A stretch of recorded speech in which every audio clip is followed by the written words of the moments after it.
All right, guys, we are going to be reacting to Ukraine's new infantry fighting vehicle is a game changer. Let's jump in. Picked its future infantry fighting vehicle. It's German built, it's modular, and it's mean enough to make a BMP hide in the bushes. Meet the Lynx KF-41, the new backbone of Ukraine's mechanized army. Ukraine has officially chosen the German-made Rheinmetall Lynx KF-41 as its next-generation infantry fighting vehicle, and local production is set to begin under a new bilateral deal with Germany. This time, Ukraine is picking its own standard IFV for mass production. Now, the deal, signed during the latest Ramstein format meeting, puts Rheinmetall and Ukraine's state defense company, Ukroboronprom, in charge of joint manufacturing inside Ukraine. Hey friends, Wes here, defense writer and bad Russian speaker because mudro izuchat protivnika. And this is a huge shift in philosophy. For the past 3 years, Kyiv has been operating a patchwork of donated vehicles like Bradleys, Martyrs, CV-90s, and AMX-10 RCs, even ex-Soviet BMPs. Now, each came with unique ammo, spare parts, and maintenance headaches. But now Ukraine is saying, enough chaos. One vehicle, one supply chain, one standard. And that standard is German engineering with Ukrainian grit. The first Lynx arrived in Ukraine in late 2024 from Hungary, which already produces the vehicle under license. Ukrainian crews tested it extensively, running it through simulated battle drills and repair cycles to see if it could survive the kind of punishment that Donbas dishes out daily. The verdict was it passed. Following those trials, Ukraine and Germany finalized the agreement to start full-scale Lynx production in-country. Now that we're in late 2025, Rheinmetall will build the new plant in cooperation with Ukroboronprom. Now, expanding on that existing partnership that already runs a repair and maintenance hub in western Ukraine. Rheinmetall CEO Armin Papiger has hinted that the contract could eventually cover several hundred Lynx vehicles. No numbers are public yet, but this isn't a token gesture. It's a blueprint for a long-term armored fleet. So why the Lynx, and why now? Well, Ukraine's choice of the Lynx KF-41 makes perfect sense. For one, it's modern. The Lynx is built around a modular design, which means it can be reconfigured for different missions in hours, not weeks. Need a troop carrier today and a command vehicle tomorrow? Swap out the mission module. The base chassis stays the same, and that flexibility saves Ukraine time and money and manpower, 3 things they can't spare. Second, It's NATO ready. Everything from the ammo to the electronics follows Western standards. That means it can share supply lines with Germany, with Hungary, and with Italy, all of whom operate or are buying the same platform. Now, for Ukraine, that's a logistics dream compared to juggling Leopard, Martyr, and BMP spare parts simultaneously. And finally, it's tough. This is not a retooled Cold War relic. It's a battlefield-tuned beast built for drone-infested, artillery-heavy combat. At the heart of the Lynx is the Lance 2.0 turret, armed with a 35mm Wotan cannon and optional Spike LR2 anti-tank missiles. That gives it teeth sharp enough to punch through most Russian IFVs and even threaten older tanks. Its modular armor can shrug off 30mm shells on the front and 14.5mm shells on the sides.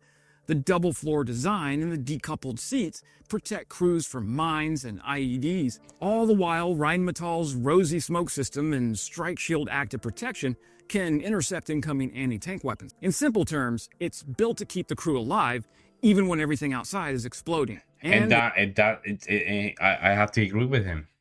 I have to agree with him. And right now, Ukraine cannot lose more life, man.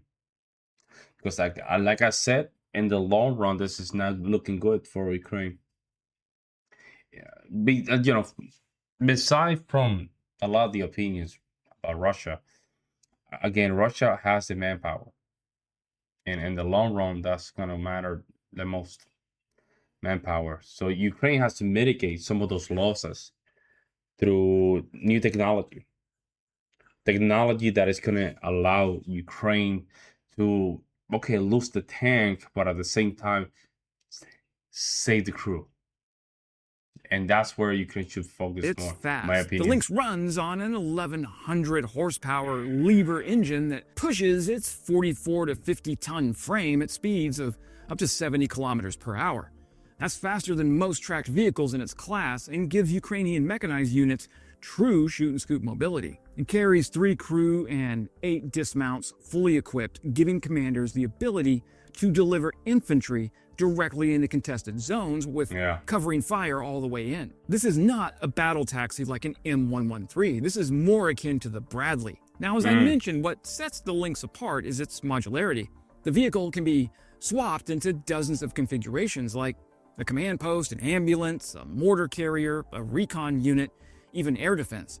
Rheinmetall has already tested variants like the Sky Ranger 35, which mounts a revolver cannon turret to knock down drones and cruise missiles. For Ukraine, that flexibility is priceless. Imagine one chassis design that can handle nearly every battlefield role, simplifying training, simplifying spare parts, and repairs across the entire army. Rheinmetall's open digital architecture also means future upgrades like new optics or anti-drone systems or AI targeting modules. All of these can be plugged in without a full redesign.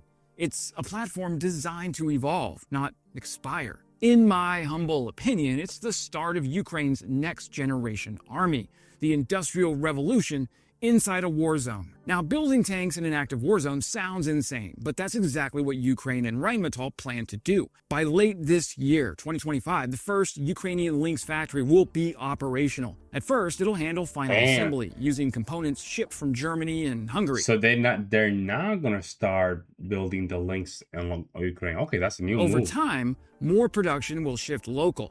Armor welding, machining, electronics integration, until Ukraine can build most of the vehicle from scratch. This is part of Rheinmetall's long-term strategy to make Ukraine a permanent pillar of Europe's defense ecosystem. Orders between Kyiv and Rheinmetall have already tripled since 2022, and the company is also setting up facilities in Ukraine for ammunition production and tank repair. It's the largest wartime industrial partnership in Europe since World War II. But beyond the weapons, there's a human side, jobs.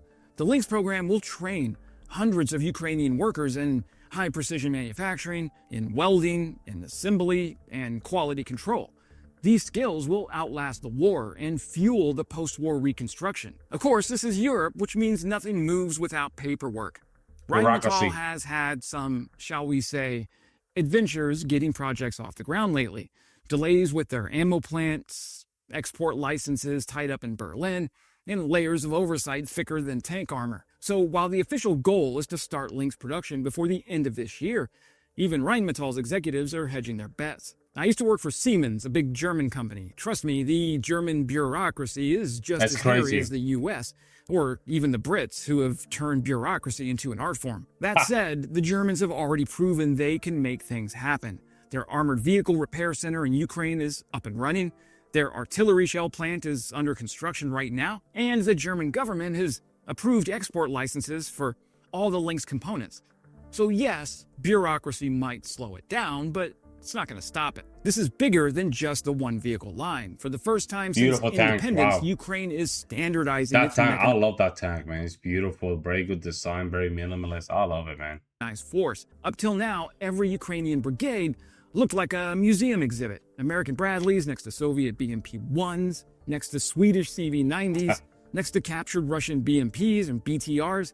It worked out of necessity, but it was a logistical chaos. By choosing the Lynx, Ukraine is streamlining its entire approach. Spare parts become simpler, training gets shorter. It's easy to make compared to the other ones, compared to the Leopards. It might be a little bit more sophisticated, it might require more resources. So yeah, this will be perfect, practical. Becomes predictable, and perhaps most importantly, Ukraine gains its mechanical independence.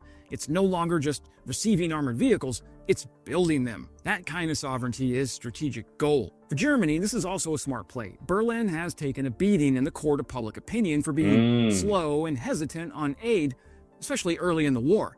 But now it's playing the long game, helping Ukraine become a self-sufficient defense manufacturer that can stand shoulder to shoulder with NATO. The Lynx partnership complements the earlier transfers of Leopard 1s and 2 tanks, Marder IFVs, and Iris-T air defense systems. It also gives German industry a profitable role in rebuilding Eastern Europe's defense architecture after the war. Call it enlightened self-interest or a very German kind of atonement. So, when do we see these things rolling into combat? Well, Rheinmetall estimates that Ukrainian-assembled Lynx vehicles could be operational by 2027, that's the year after next, depending on funding and the speed of local training. Now, that might sound far off, but it is far off. I'm sorry. That's you don't even know about that time it's going to be Ukraine. Production pipelines or half of Ukraine take time, and once it starts, it won't stop. Even during wartime, Ukraine's existing repair hubs are churning out overhauled Leopards and Martyrs. Adding a production line for Lynx is just the next logical step. Expect the first batches to equip elite mechanized brigades near key sectors, likely Kharkiv or Zaporizhia, where mobility and armor are both in high demand. Now, the Lynx represents industrial resilience wrapped in steel. Ukraine is fighting for its survival, but it's also building the framework for what comes next. A modern army aligned to NATO standards and powered by domestic production. For Kyiv, the Lynx is a declaration. We will fight now, and we will rebuild stronger than before. If Rheinmetall pulls this off, it'll be the first time since World War II that a European nation builds brand new IFVs while under fire. And they won't be museum pieces, they'll be state-of-the-art machines built by Ukrainians for Ukrainians on Ukrainian soil. It's fitting, really. The Lynx is named after a predator known for patience and precision, both qualities Ukraine has shown in abundance. And as for Russia, well, the last thing a bear wants to see in its forest is a lynx. That's it for today, friends. When history looks back on this war... That was a good one. Okay, my opinion. I love the Lynx. Very practical, easy to make, right? Most importantly, protect the crews, which is something, again, that Ukraine needs ASAP. They're losing a lot of soldiers, man. Again, at some point, Ukraine has to make the negotiation. If even building these type of tanks during wartime, when you don't know if they're gonna keep the lands, it's gonna be very risky. That means that you're allowing enemy to just get access to that technology. And I've seen some of the videos of Russia, getting some of these tanks. They don't even build them up. They just pull them and just bring them back to Russia and study them. But the Lynx is a beautiful tank, man. Very good against drones, I think. They're very good against drones. But again, at the same time, they're very, very easier to make compared to Leopards and the other ones. Let me know what you guys think. I would love to hear you guys' opinions. But it seems like Ukraine's gonna give more Lynx. Well, they're gonna start making the Lynx in Ukraine, but it's gonna be in 2027. Which again, this thing can move. The war can change in just a matter of months, guys. So that's that. Let me know what you guys think. I will see you in the next one. I'm out. Peace.